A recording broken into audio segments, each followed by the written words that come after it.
disease internationally.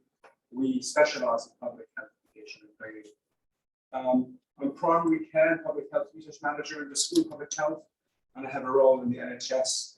I'm a mixed methods researcher, so we're doing a lot of things. I'm also director and trustee of the International Self-Care Foundation and the Self-Care Forum UK, and I support WHO on the expert review panel for their self-care interventions guideline. So I work at Imperial College London, which is one of the premier universities around the world.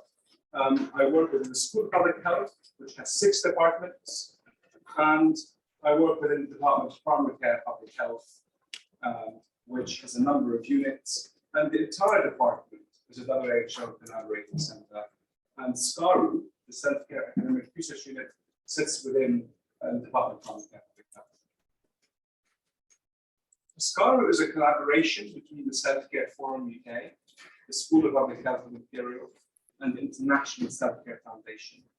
We were established in 2017, and our mission is to make the absolute case for self-care.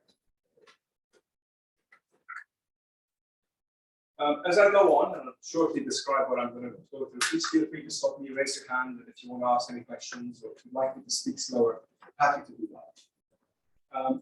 So in today's talk, I'll be giving a brief history of self-care, some of the conceptual models and frameworks that we work with. We'll look at policy development and the WHO guideline on self-care interventions. We'll look at the use of technology and the emergent movement of self-quantification and Society 5.0, which I'll tell you about, very exciting. And we'll also, I think very relevant to what you're doing here, look at the psychosocial domain of self-care and some of the work we're doing on measuring self-care and really eyeballing the research and development opportunities. We'll also look at self-care in the context of healthy aging, and I'll conclude by celebrating on how self-care is being celebrated around the world. So like I said, we were established in 2017. Very lucky for us. We remain to date as the only university academic unit in the world that's doing research on self-care. This is a very special place to be. And shortly thereafter, WHO published the first consolidated guideline on self-care interventions. This was a really important time for us, the self-care group, and also for self-care internationally, because all of a sudden, all countries around the world began to think and use the term self-care in a new way. Then, of course, we had an explosion of interest in self-care, with many self-care groups around the world, including the Self-Care Trailblazer Group and other groups. The WHO then published another guideline on self-care intervention, an expanded guideline in 2021, and again, this drummed up more interest in self-care. And more recently, the classification of self-care interventions documents, and there's other work that's ongoing that you'll hear about later this year. It's nothing new, but for a long time now, I think there's a recognition that we need to stop doing what we've been doing for a long time, stop intervening when it's too late, because usually you're expensive and broken. And it's because we didn't self-care enough, and because we're focusing on downstream interventions. The future, where we want to go, is to focus more on prevention and to ensure that people feel empowered to self-care, prevent disease if they can, and to therefore spend more money on upstream measures of prevention. And this way, we get people to live longer, healthier, happier lives and cost less money, something governments really want to do. And this applies to all countries. We did say that if you're in hospital, you're expensive and broken. This is a really bad place to be in the ambulance. The best place to be is in the community. So there's a lot of focus now on trying to engage with healthcare practitioners, primary care, family physicians, and ideally self-care in the home and community, which is where most people live. So why self-care? I think the answer is obvious. It's the oldest type of care, and it works and it's empowering. We know from personal experience, and I'll come to that later to describe how. And we also know that it can vastly improve quality of life and the lived experience. Also, we know that most people die of non-communicable diseases. And we know that self-care can prevent, delay, or alter the trajectory of disease. And it's especially effective of what we're calling diseases of the lifestyle, like type 2 diabetes, some types of obesity, some types of cancer, some cardiovascular disease, and so on. The good news is we know the risk factors that could lead to these lifestyle diseases. We know, for example, that tobacco, alcohol, unhealthy food, obesity, and other factors could lead to raised blood pressure, raised blood glucose, abnormal blood lipids, and so on. And these will then lead to long-term conditions which we can avoid. The good news is these risk factors are modifiable. So if we know what to do and know how to do it well, we could avoid NCDs.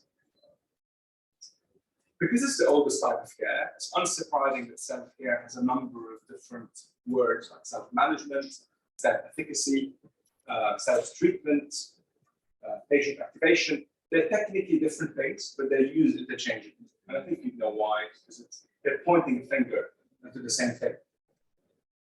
Even the WHO has 5 definitions of self-care. These are 3 definitions, we have from 1983 to 2009. So just to show that even WHO has 5 definitions, this is the current working definition of self-care that's being used by the WHO.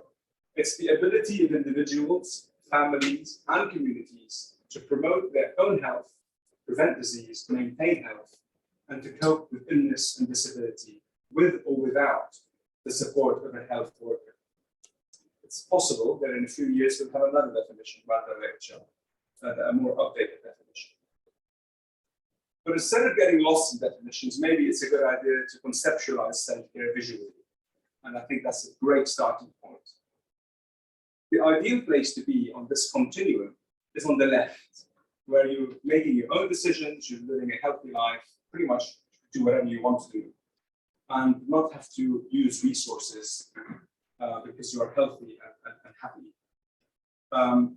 If you break a leg on a skiing trip, I don't know if you have skiing in Thailand, but it's a very hot country, then you'll break your leg, and then as you recover, you'll slide back on the continuum. But if you're in the middle, if you're in a long-term condition, you're here, and so on, you are not happy here. You are in trauma, you are maybe unable to self-care because of another condition and so on, and you need a lot of resources. So we know then that the best place to be is to maintain that left position here. And this is where most people live, in home and community. You can say that this applies to pharmacy or primary healthcare centers. If you're being re-abled if you fracture a hip, primary care, so you can push back to the left. Maybe at some point, social care, but basically self-care is really where most people go. Another way of conceptualizing self-care is this very nice infographic called the 7 Pillars of Self-Care Framework. It conveniently describes the activities that people can do to self-care.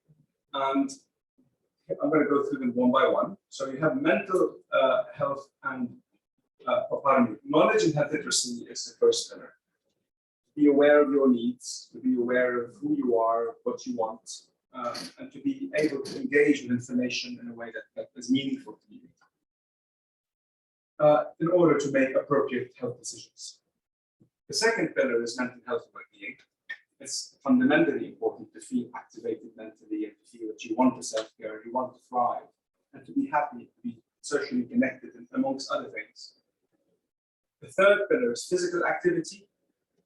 This is clear to everyone. I think you want to be able to walk around, you want to be able to exercise if you want, to visit your friends and enjoy. And I think the more physical activity you do regularly, we know the health benefits. I'll come to that later. And healthy eating, central pillar here, you are what you eat, of course. So this is a great pillar, and there's a lot of not so great food nowadays, right? Lots of food technology that is processed. And we'll come back to that later in a big way. You eat a balanced diet, rich in fiber, and so on. Risk avoidance in all its forms is also very important, whether it's smoking cessation, alcohol reduction, or avoiding toxic people.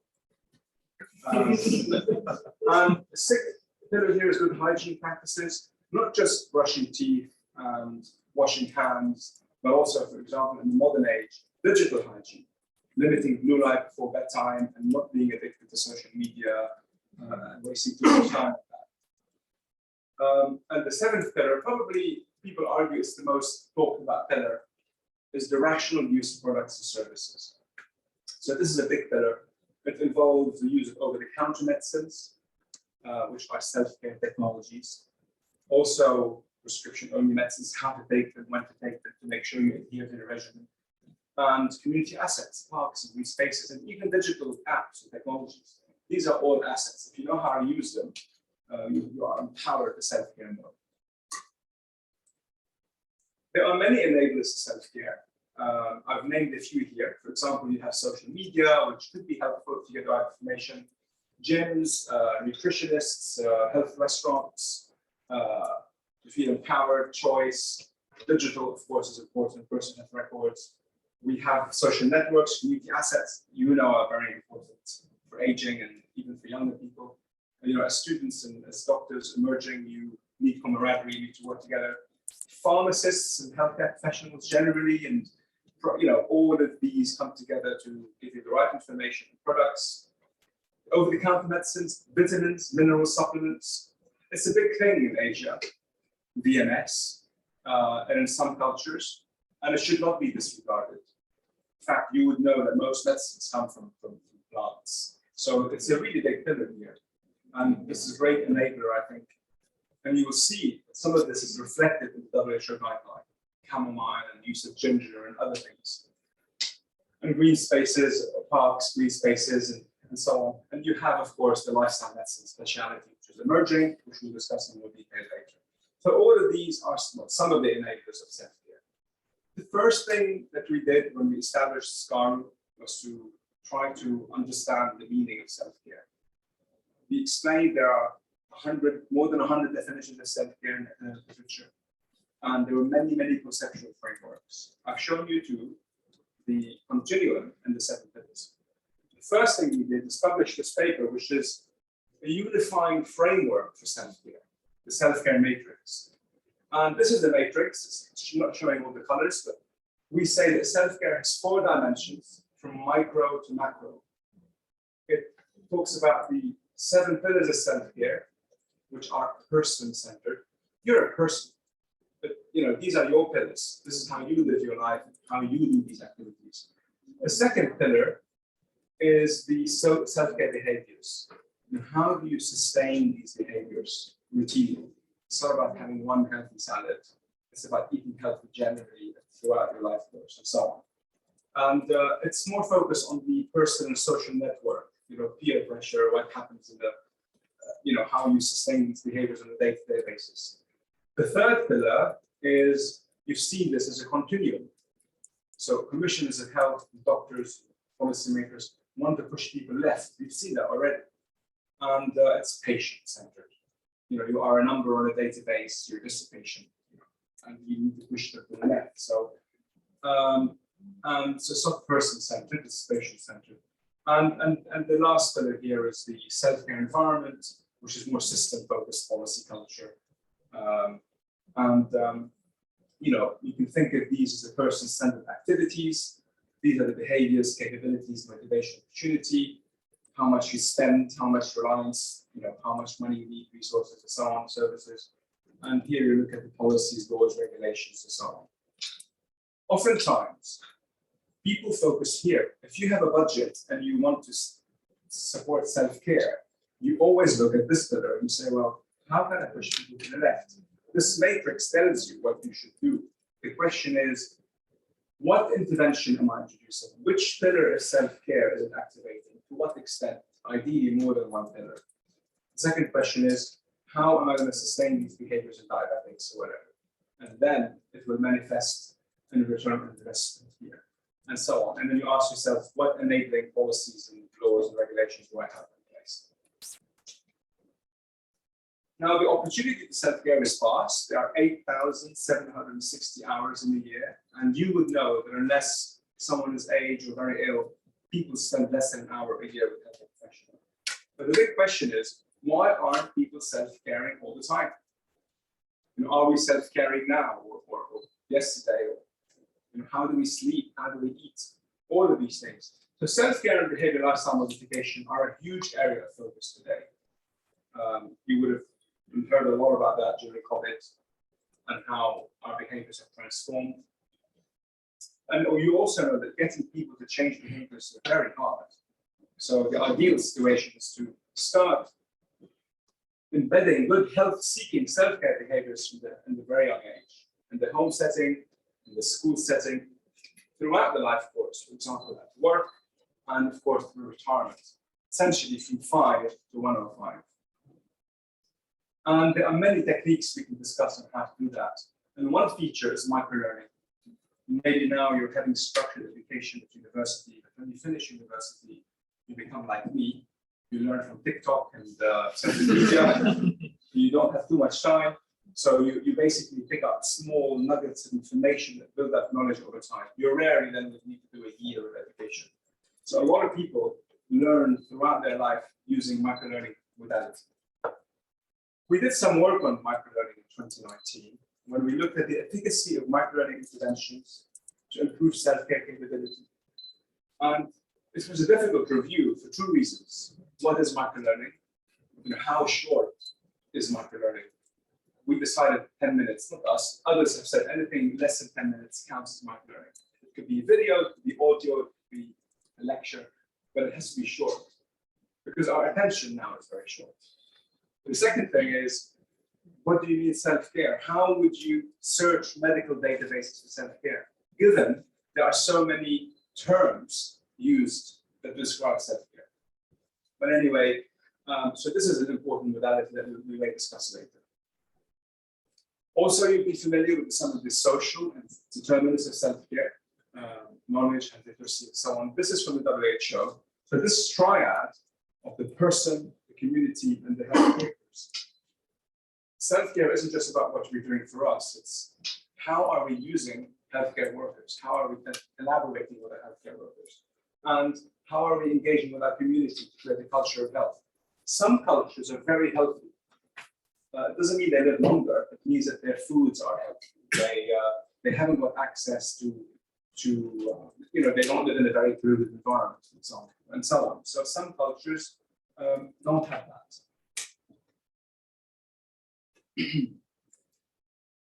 So the benefits of self-care I mentioned are huge. There are many systematic reviews done a long time ago, actually. I can't remember if there's anything new. To look at, the positive health behaviors of ongoing self-care activities and what they can give us. Now, some data suggests in 2012 that self-care can prevent 93% of type 2 diabetes. So, I mean, that's crazy, right? I mean, if you think about it, the amount of money spent internationally on type 2 diabetes, very modifiable through intermittent fasting, probably eating healthy, medical pressure and compliance. You'd never have to amputate a toe or a leg, but it's a big problem even today. 81% of heart attacks in estimation, 50% of strokes, a third of some cancers. So self-care ROI, the return on investment is huge. So it can reduce all-cause mortality, it can vastly improve quality of life, and it has a huge social and financial return on investment potential. And that's been picked up by the lifestyle medicine specialties. So you have the British Society of Lifestyle Medicine, the American and European and some other, these are doctors like you who, instead of specializing in surgery or in ophthalmology or in geriatric medicine, they specialize in lifestyle medicine. That was a problem for a while. There was a lot of resistance that this wasn't a serious specialty, but now it's being more recognized. And their remit is to prescribe lifestyle over drugs. So if you're overweight, exercise. If you're diabetic, fix your eating and nutrition, and so on. So, self-care from theory to practice, how do you get people to move along that is a really important thing. And you have to work with the person-centeredness. You have to work with people because people are different. And there's no one-size-fits-all solution for these things. What's also changed now is how we age. So in the past, when you age, you just basically have a cataract, get a lot of wrinkles, and loss of function, sarcopenia, all of these common things that we're familiar with. But now, as people age, multiple long-term conditions, avoidable probably, and usually diabetes, and some unnecessary and necessary amputations. It's quite a different way of aging, quite complex, polypharmacy, cardiovascular disease, really expensive and not very good. Now, the Time Ministry of Public Health has several policies and initiatives in place to promote healthy aging. So this is the National Health Development Plan, which I think was looking at 2021. You had the National Policy and Plan on Aging, the Thai National Health Security Act, the National Elderly Act, and the National Health Act in 2007. It'll be interesting to see what else. I mean, this is obviously not a complete list. My knowledge is limited when it comes to Thai policy, but it'll be interesting to see what other policy initiatives will emerge from Thailand as thought leaders, as we'll see in a minute in this space. But these initiatives reflect the government's commitment to promoting healthy aging, and they provide a framework for the development of programs and services that can help maintain their health and well-being and ensure that they have access to health and social care resources when needed. So a little bit about policy then, international policy. You have many conglomerates now, the pharmaceutical giants. They each are very interested now in developing their self-care strategy. For example, Reckitt and Kaiser developed a strategy that was very focused on online symptom checkers, which we'll come to in a minute. As you know, these are tools you can use to diagnose and triage people and therefore access over-the-counter medicines and products. Sanofi more recently is developing a strategy, and we're working with them to develop a UK self-care strategy, the first that we're going to have. Australia in 2020 published the blueprint for self-care, which is really interesting, and they're looking at embedding self-care in government and so on, very much funded by the over-the-counter Pharmaceutical Trade Association. And that's fine. I explained earlier that this is the seventh pillar of self-care technologies. And we're also working with a coalition to advance WHO resolution on self-care by 2025. So there'll be a meeting, the World Health Assembly, to discuss that, and perhaps in 2 years, we will have a resolution on self-care, which is really exciting. So, but when it comes to declarations and policies, it's not new. Even from the Alma Ata of 1978, look at Article 4. We had this in blue, pointing fingers at the person, the self-care. Article 5 talks about self-reliance, determination, and so on. And I mentioned earlier the guideline publications by the WHO. So briefly then, in 2019, the first guideline on self-care intervention was established. It had 24 recommendations, and it was focused mainly on sexual and reproductive health rights. Then they published an updated guideline in 2021, which had 37 recommendations. It includes the initial 24 recommendations, but had other recommendations that now encroach on NCDs. For example, remote monitoring of blood pressure and so on, which is exciting. And that's where the real value of self-care is. And then we had the classification document, as I mentioned earlier, that talks about how you can classify a self-care intervention, whether it's a self-care or caregiver, and so on. And this is great when writing papers because you have a framework to use then. Just to give you an example or an overview of what the guideline looked like. So this is the 2021 guideline, 37 recommendations across 6 categories: improving antenatal, interpartum, and postnatal care, providing high-quality services and family planning, eliminating unsafe abortion, combating STIs, promoting sexual health, and addressing NCDs. To me personally, at SCARU, this is the most important development, and since 2019.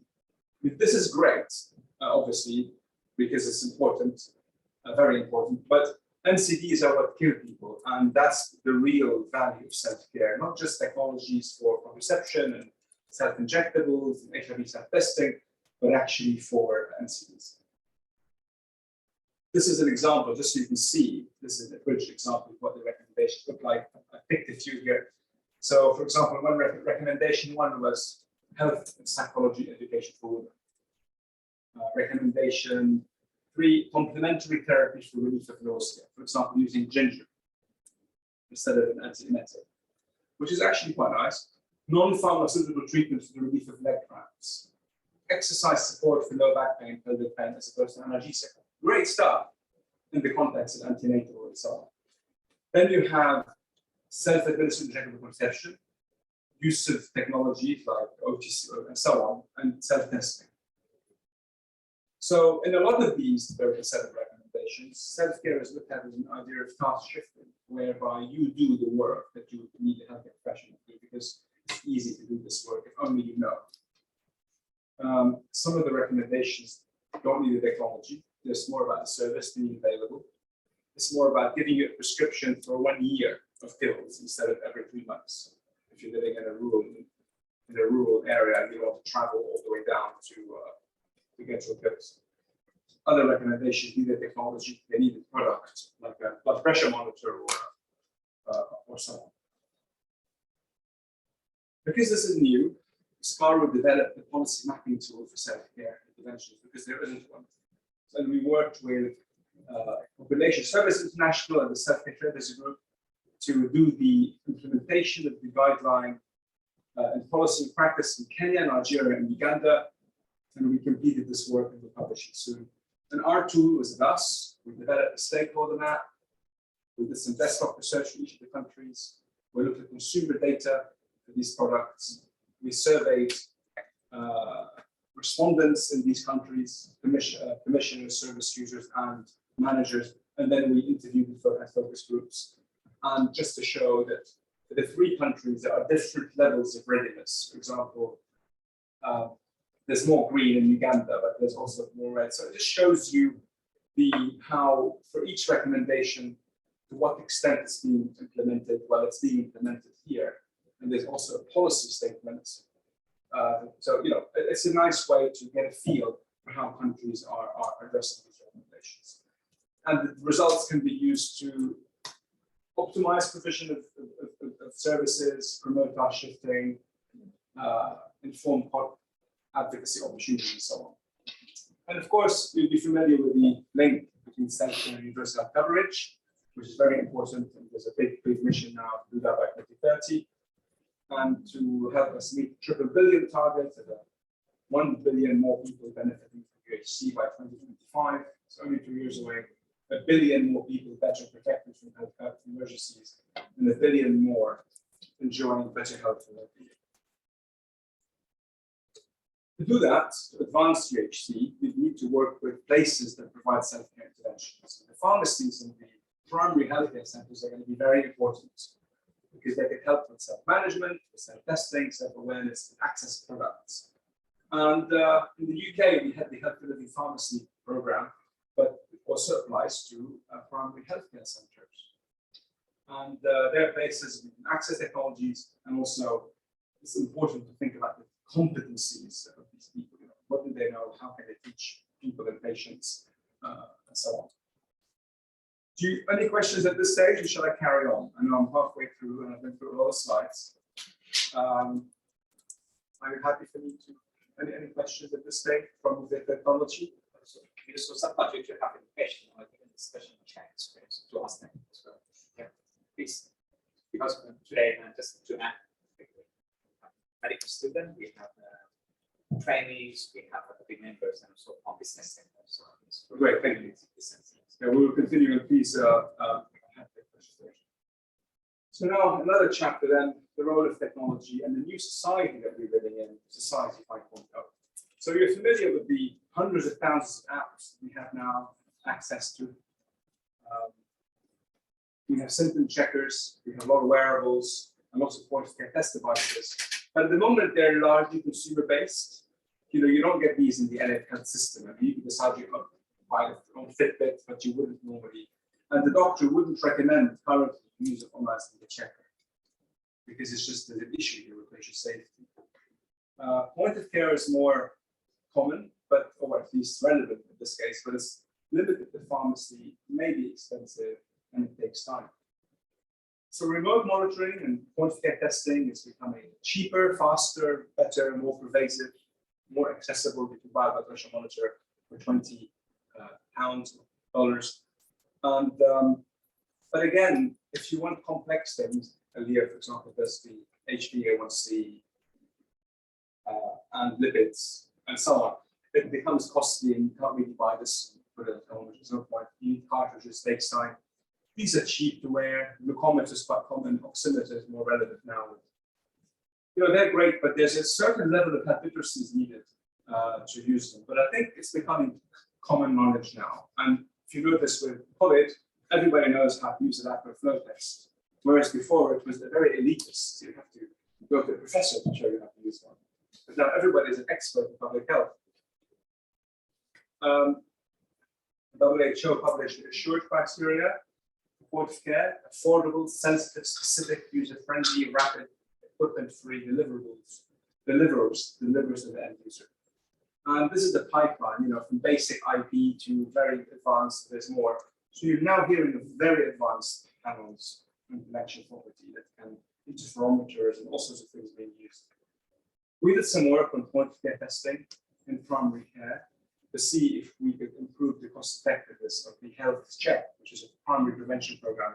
Okay, we realized that it's great, but it's expensive. They can't afford it. It works as an experiment, but there's no funding model in primary care to have these. And because it takes a lot of time, okay, it's not rapid. You need to wait 3 or 4 minutes before you get a result. We know that, as you probably know, the future is going to be like Star Trek, where you have a very one device that can do everything, and that's maybe in a few years to come. So things will be very different by 2030. And we really need to think about how these technologies can communicate directly to the electronic health record to make sure we have accurate information. In the UK, we've got a national program called the Blood Pressure at Home program, and the NHS is buying a lot of blood pressure monitors and giving them to patients. And patients then are having to monitor their blood pressure if they're hypertensive at home and communicate that data to the GP. Now, there are big risks here. How do you onboard the patient? How do you educate them about the blood pressure monitor and so on? And another risk is what happens when the patient is alone at home? You can't, you know, what if they don't do what they're supposed to do? And these are, we're studying that in a deep way. It's very important. So there's a lot of interesting innovation, lots of wearables, but like I said, most of these are largely consumer focused. But there are many digital pill solutions now. So one of the things that people have is a digital pill. Instead of taking Viagra for erectile dysfunction, you may do lifestyle medicine approaches to tackle ED. There are digital pill solutions for migraine. There are digital pill solutions for other things. Like using cognitive behavioral therapy or you know, using lifestyle medicine approaches to help you stop smoking or feel less depressed and so on.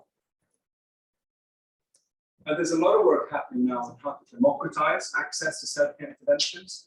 So I discussed the wearables, the continuous monitoring, and the movement of self-notification and online symptom checkers. And the idea is if we use them properly, we can go to pre-primary care, so we don't have to go to primary care as often. We can stay in the community. So now let's talk about Society 5.0, or the society we just entered. And this is very relevant to behavior change and how things will happen in the next while. So we know that society transformed when we invented the steam engine. We could travel faster, move huge objects, and all of a sudden life is very different. And then you can imagine what happened when electricity was used. We had lots of beautiful innovation, lots of electric motors, cars, all sorts of things. And then, of course, most of us would be familiar with how society transformed when we began to use the internet and phones and now apps. So with COVID, we also had the introduction of artificial intelligence. So we've now entered apparently a new society that will completely transform the way we live between now and the next 5-10 years. And this society is going to be dominated by artificial intelligence, 3D printing, drones, you know, 3D printed meat, which I'm a big fan of, to be honest, blockchain technology, genetic engineering, nanotechnology, and you've heard it, right? And already you've seen ChatGPT and all sorts of fancy DALL-E and all sorts of fancy AI stuff. So the UK government has done a review of trends for the next 10, 20 years, and they realize that a paradigm shift is needed. We need to change the way we do healthcare, and technology is going to be a foundation here, as we already have it, but even more so with AI and decision support tools. So there's a growing movement of self-quantification. It's now with the consumer, not with the patient. But soon it will be with the consumer. And we need to reduce costs, all of these things that you know. And there's a psychophysical system that's kicking in. And so we work with Innovate UK, and we developed a baseline definition for what we call self-driven healthcare.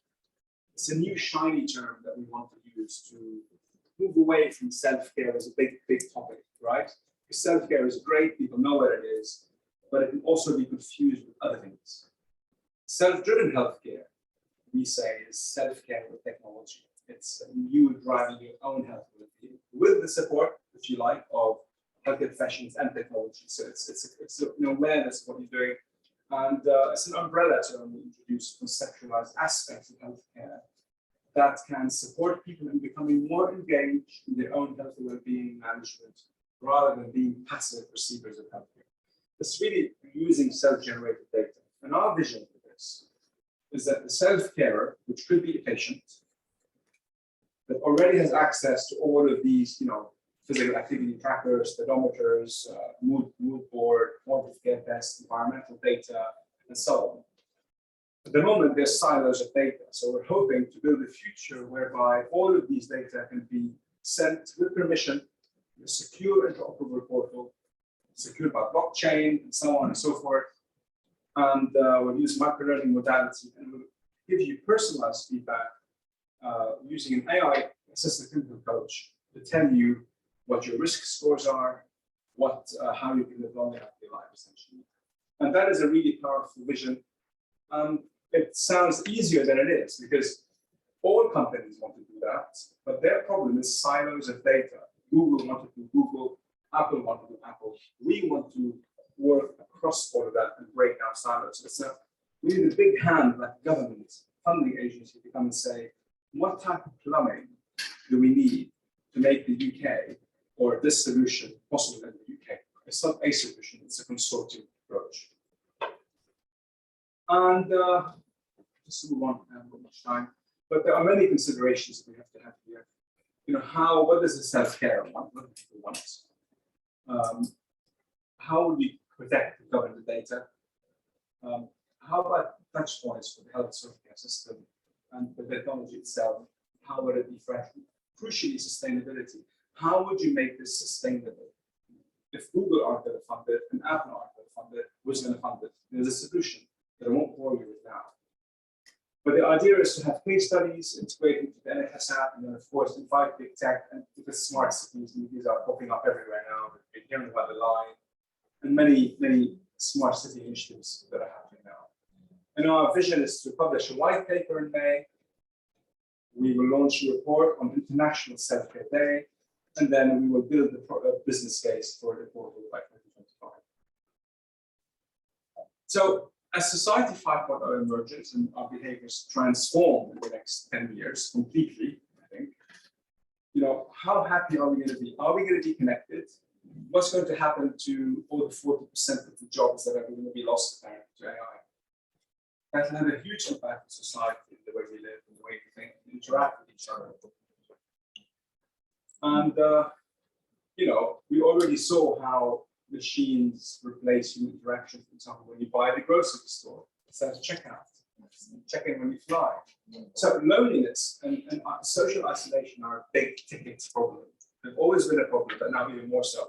You've seen it all in COVID lockdowns, and I think it's really focused our attention on loneliness. Will technology make us happier?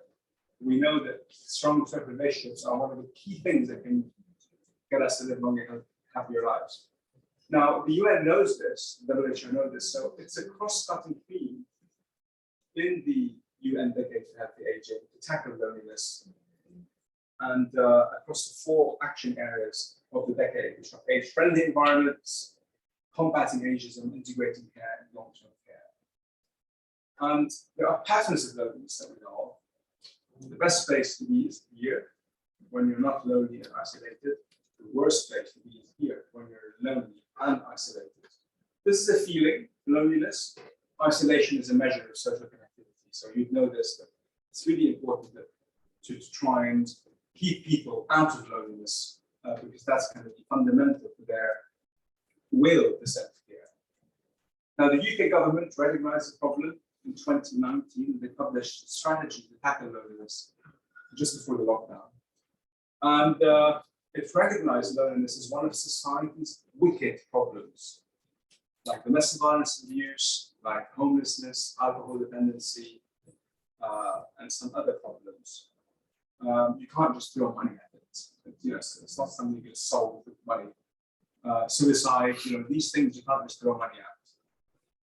We're doing some work now to try to understand which countries around the world have a policy to tackle loneliness. Thailand isn't here. We couldn't find much on Thailand. So if you do know of any policies, please let me know. It'd be great to work together on this. We're also doing a lot of work in the UK on PI, the national study, to develop a heat map of loneliness in the UK. So we're using a very short e-survey to try to get a GPS location of where someone is and how lonely they feel, so we can have a heat map. So there's a huge research and development opportunity and a huge collaboration opportunity with you and others in Thailand to try to raise awareness about this, because as you know, it's very relevant to younger people, but also, of course, older people. I have to really be quicker now. Maybe in the next talk, I have to minimize the number of slides I have. But another opportunity is measuring self-care. How do you measure self-care? It's a big question because there are so many pillars.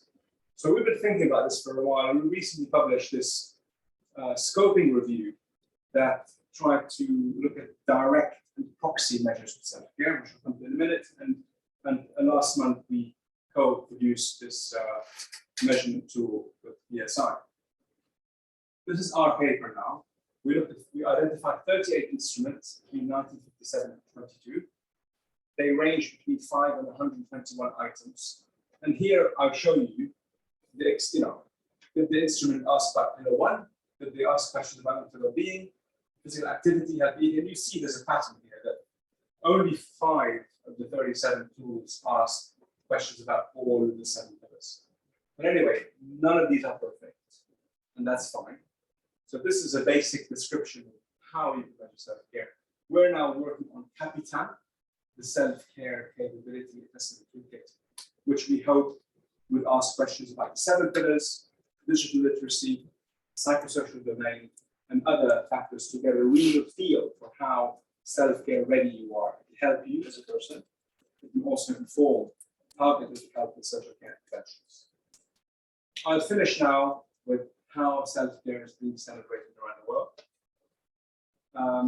Like I said, explosion in self-care interest since 2019. We had the International Self-Care Foundation, 2006, the Self-Care Forum, 2008. We were established in 2017. Then the Global Self-Care Federation was established in 2019. They were called the World Self-Medication Industry. But when the WHO published the guideline, they changed their name to the Global Self-Care Federation. The International Self-Care Research in Rome, Trailblazer Group, the Mapper Collective, the Self-Care Alliance in Australia, and like I said, the coalition, huge explosion of interest. We have celebration days. We've got the Self-Care Week, National Self-Care Week in the UK in November. We've got the National Self-Care Week in Europe in November, and International Self-Care Day, 24/7, the 24th of July. So it would be great for Thailand to start doing work and to raise awareness about self-care on 24/7. Also, self-care is making it into the education curricula. This is the Anna Freud National Centre for Children and Families. They have some work there. In the UK, the government published guidance on school-age children, self-care education, and so on. And of course, workplace health, we're doing a lot of work in that space. And it is an opportunity because we spend a lot of our time at work. How can we have healthier food options? How can we be incentivized to walk up the stairs and so on? Is there a gym in the workplace and so on? And as we get older, there are a lot of innovations. For example, the silver starter scores for entrepreneurs. That's a very nice word. So if you're an entrepreneur, that's fine. And you know, if you're a silver starter, that's another good one. A new scheme to help workers in the West Midlands to bounce back from the shock of redundancy. I mean, that's where loneliness is together. You have no money, you're alone, you're not working, it's isolated, and so on. Finish then. You're already a leader and innovating towards healthy aging. And this is recognized, as said earlier, thank you, Jade, 20% of the population is now more than 6 years or over. And you recently established the Asian Center for Active Aging, which is a fantastic accomplishment. And its aims to promote healthy aging in the region as in Asia, which is great. So you're in a leadership position here to do some of the work in policy and practice. And you also have signed up the Decade of Healthy Aging Thailand, which is ongoing. And you launched this in 2021. And which aims to promote healthy aging and address the challenges of whatever. So these are your objectives: to promote healthy aging, build an age-friendly society, strengthen healthcare systems, improve social protection, support caregivers, and develop evidence-based policies.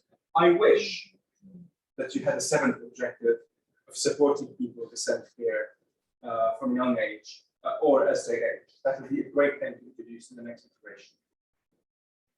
This Decade of Healthy Aging actually is a development that follows a number of great work by WHO and others in the great care for older people, on global aging, and so on.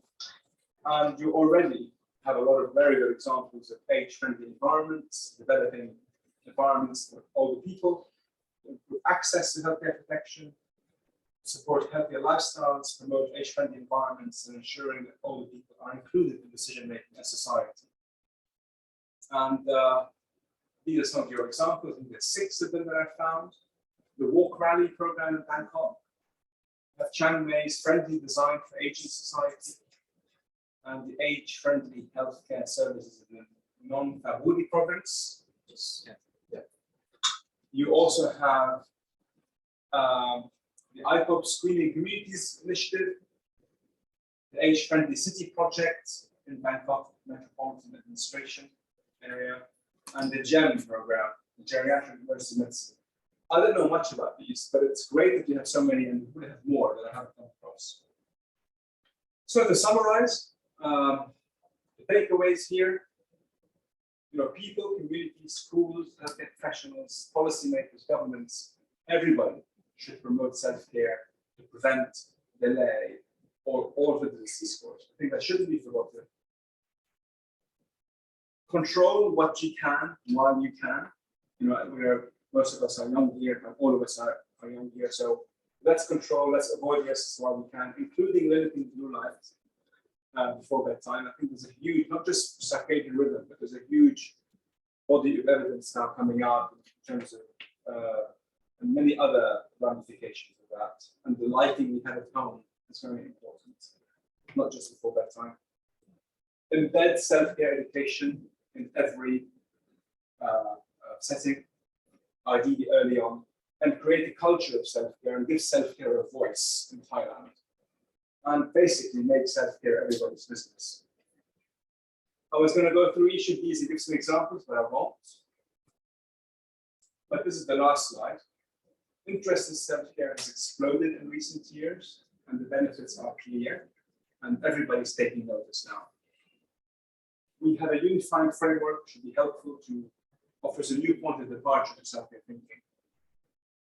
The lifestyle medicine specialty is also gaining momentum. Behavior modification has been around for a while, but that's now even more in focus since COVID. Technology will continue to be key enabler and driving force for this. And this interest in self-care offers an opportunity for collaboration and research and development, essentially, on how we can help people live longer, happier, and happier lives. And it's a vast space, so no one university, research organization, or technology firm can do it. It has to be a movement internationally. And as the Japanese would say, they wish each other that we live a long, happy life and die suddenly. I wish you thinking Morori. Thank you for your time.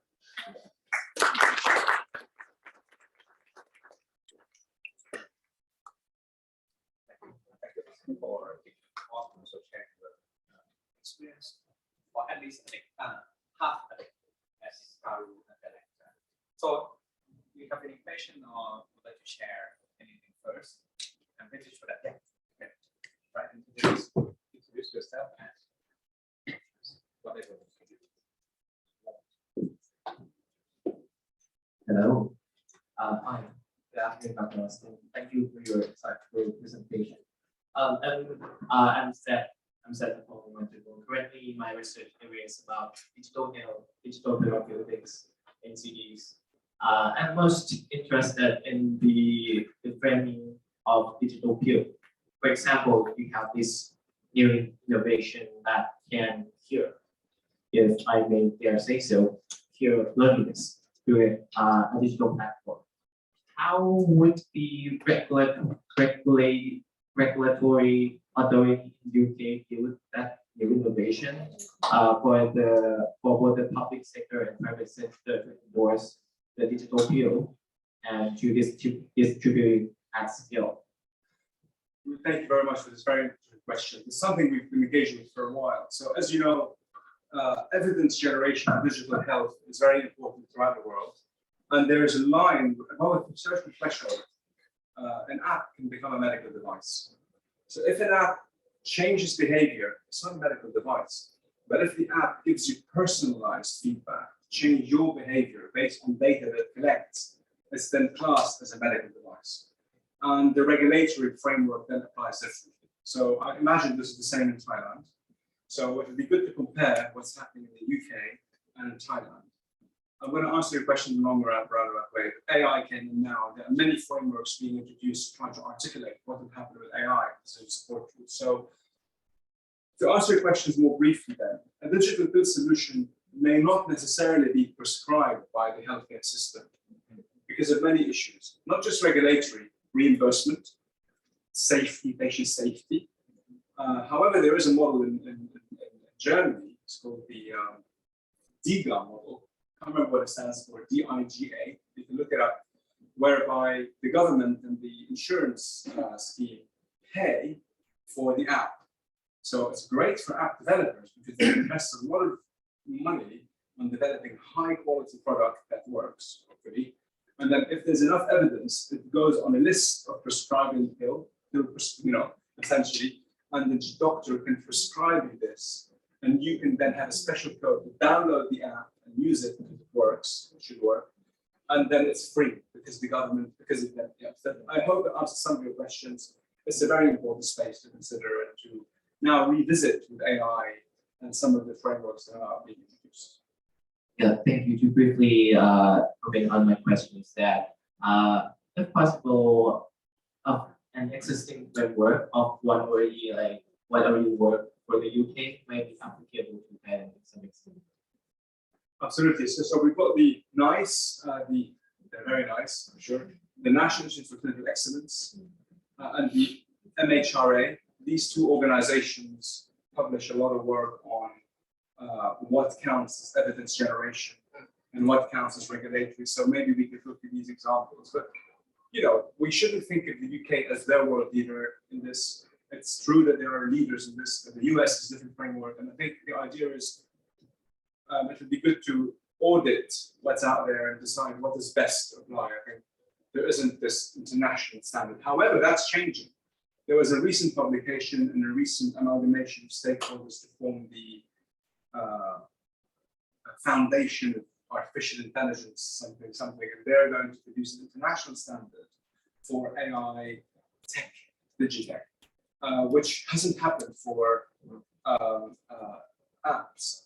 I just want to conclude with one thing for this question. We have something called the ORCA, the Organization for Research in, I don't know what it's called now. It's a company in the UK that every single health app they know about, it's on the database, they assess based on 180 criteria and they give it a rating.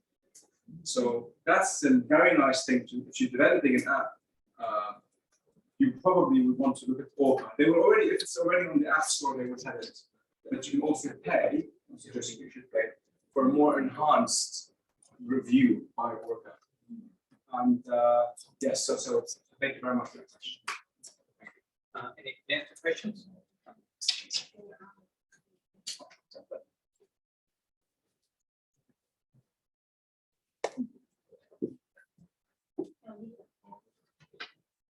Thank you all.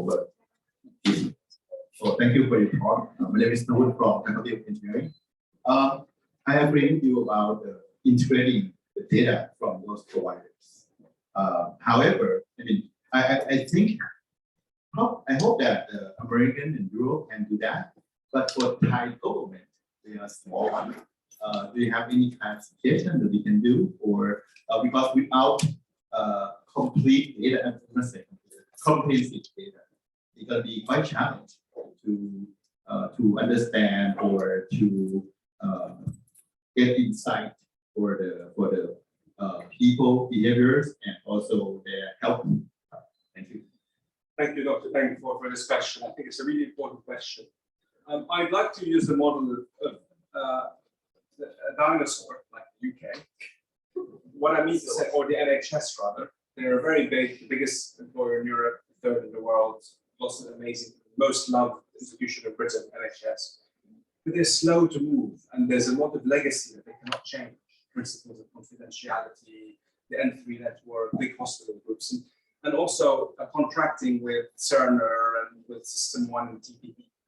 That means that although they have a fantastic vision for integration, there are inherent limitations in that. Compare that to the Emirates, United Arab Emirates, new country, 50 years old. They had nothing, so they could reinvent. They could use, they could not invent. They could use the simplest, whatever the vision is, they could find the solution. That's because they're more agile. So I think Thailand is nimble. We are dinosaur. Small dinosaur. What I'm saying is, you have to make a decision. Well, a decision could be made as to, of course, you shouldn't throw everything out the window, but what are the shortest, simplest, ethical, moral, and so on, and think like that. Now, if you look at point of care tests and wearables and stuff, you have Wi-Fi now, so there are mechanisms to capture some of that data. Now, as you know, the electronic health record is a legal document. It's not the same thing as a personal health record.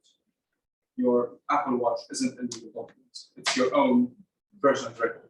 So the moment you integrate PHR with EHR, there are also issues. So my answer to this is there are standards like FIRE 7 and other standards that are adopted internationally now, well, informally adopted in Europe that people like to use them. I think it's also signing up WHO. They've got working groups on, as you are already aware, to discuss this. So what framework do you want to use? Funding and policy.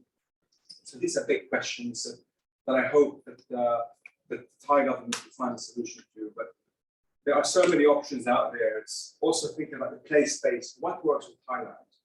Because you've got a beautiful country, rural and urban settings, as other countries do. Unlike, for example, Germany or living in cities, you've got people living in non-urban environments, rural environments. How would you work with them there? So that's a long-winded way to answer your question, but thank you for that question. Any other questions? Okay, yes, please. So, introduce yourself. Hello, I'm Sunai, I'm 68 student. So my question is that in your presentation, you have excellently point out the benefit of self-care. And I think there is some kind of consensus on the benefit, but maybe not on the definition. In that case, what do you see is the biggest obstacle in moving forward with the policies and implementation in especially in a very, very local based context? Thank you for that question. So I'll give two angles on this. The first angle is I don't like to use the word misinformation and disinformation because they're being used in a very bad way. So there are things on self-care that are being badged as self-care. That's always been the case. But if it works for people, if it works, that should be fine, as long as they're not hurting others. For example, indulging in dark chocolate or drinking a glass of wine, whatever works. So that's one example, right? Of there are dangers that people could be doing something and they think it's healthy when in fact it's not. Like using a very high dose of some herbs or something may kill them. But this is small percentage. I mean, I can't think of that. The real challenge actually is the pharmaceutical industry. If you can be openly honest and transparent, that's why self-care disappeared for a while, became fringe. The economy isn't behind that. Now there's more thinking that inevitably over-the-counter products are available. It's nice to use them more. It's true, delivered by drone probably. But I think the biggest is the policy thing, right? So that's one thing that the pharmaceutical industry, and that's changing slowly, but it isn't becoming that. The second thing is governments as well. So you ask yourself, why aren't we tackling NCDs in the way that we could? This takes time. It's not going to happen overnight. Unhealthy food options. Why aren't unhealthy foods illegal? I mean, some of the foods that are available to me now can kill people. Clearly I have them. We all have them, but it's just the focus, the emphasis isn't on self-care. So these are the real barriers, I think, for self-care. It's not about definition of self-care. It's about it's human nature. It's about I would say we should make self-care sexy again. I can use that term because it's not sexy. And I think it's slowly coming into the fold with policy. Policy is beginning to use the term, which is really helpful. I hope that answers your question. I may have another follow-up question. So, like for the general people like us, we may think about self-care in a positive term and want to do that, but it may not be in their best interest with the private sector.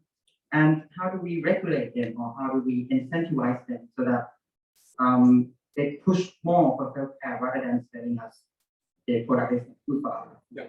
In a recent study we completed, we just published a preprint now, some publications list about, it says that some stakeholders said that some people confuse self-care with no care.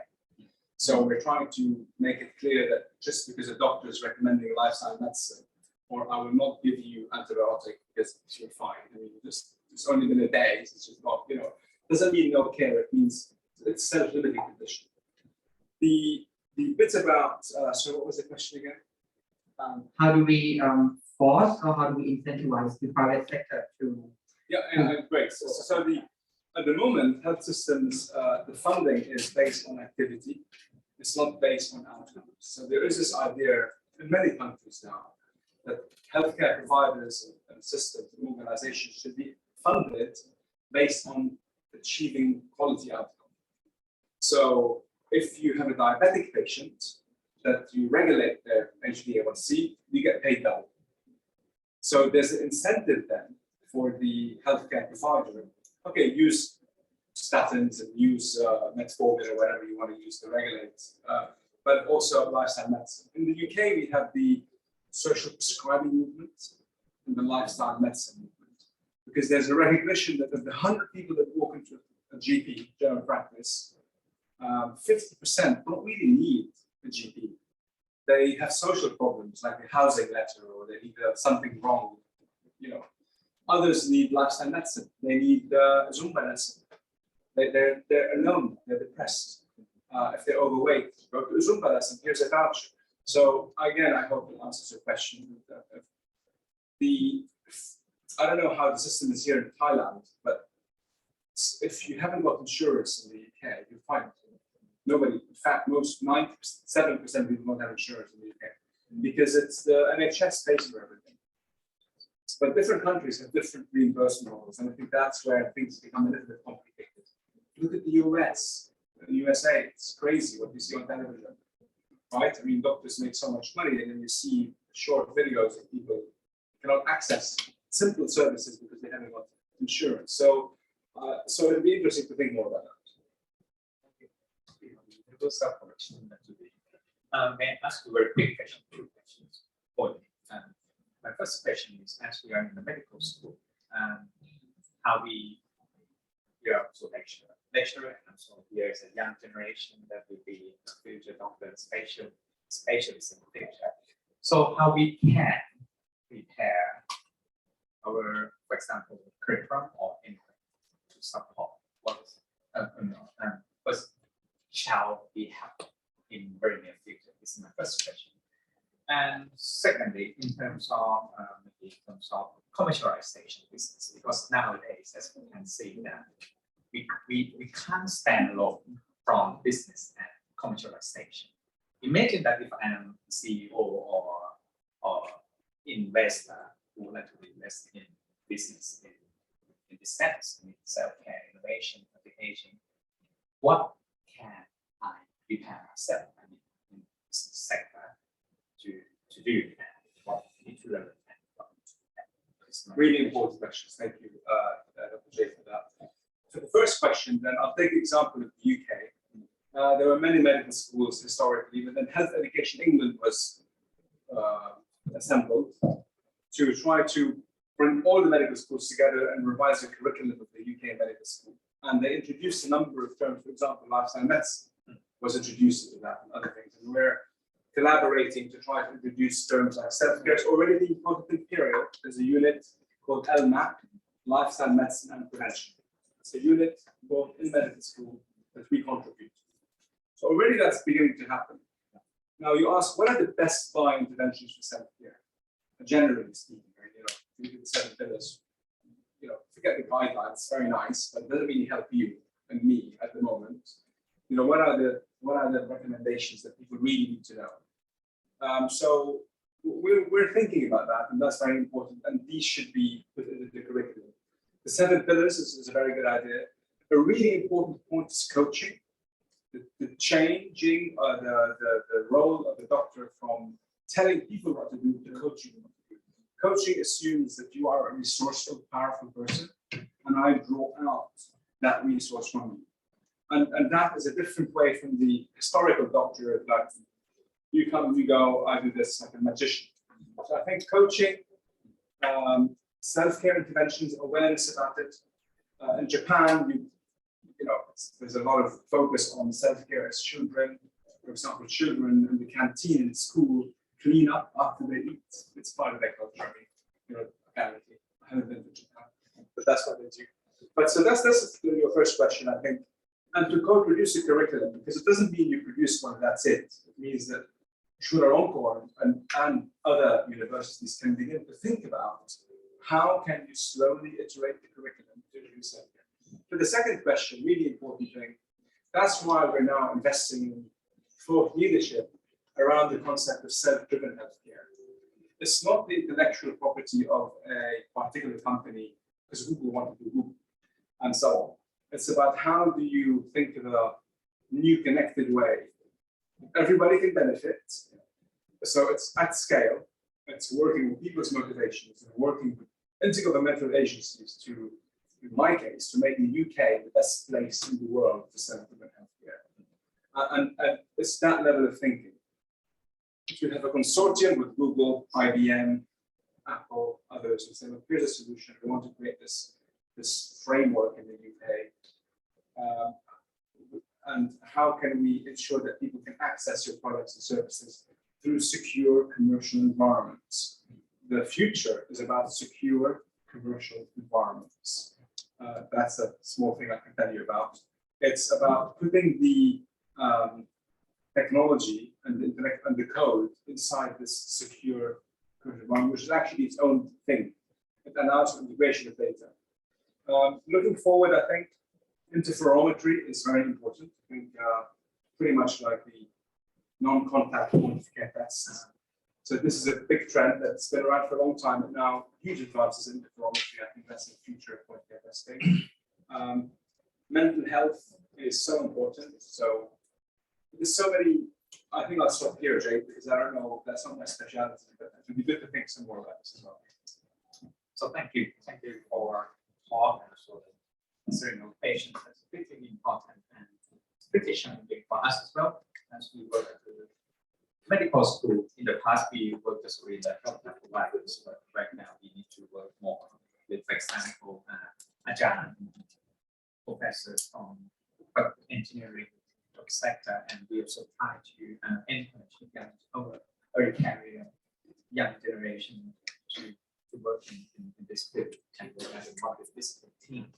So lastly, I would like to invite Assistant Professor to panel to present you.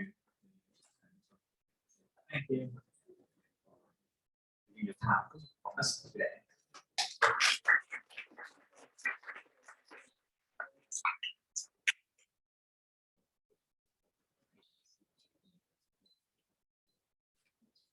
Thank you very much for your hospitality and welcome today.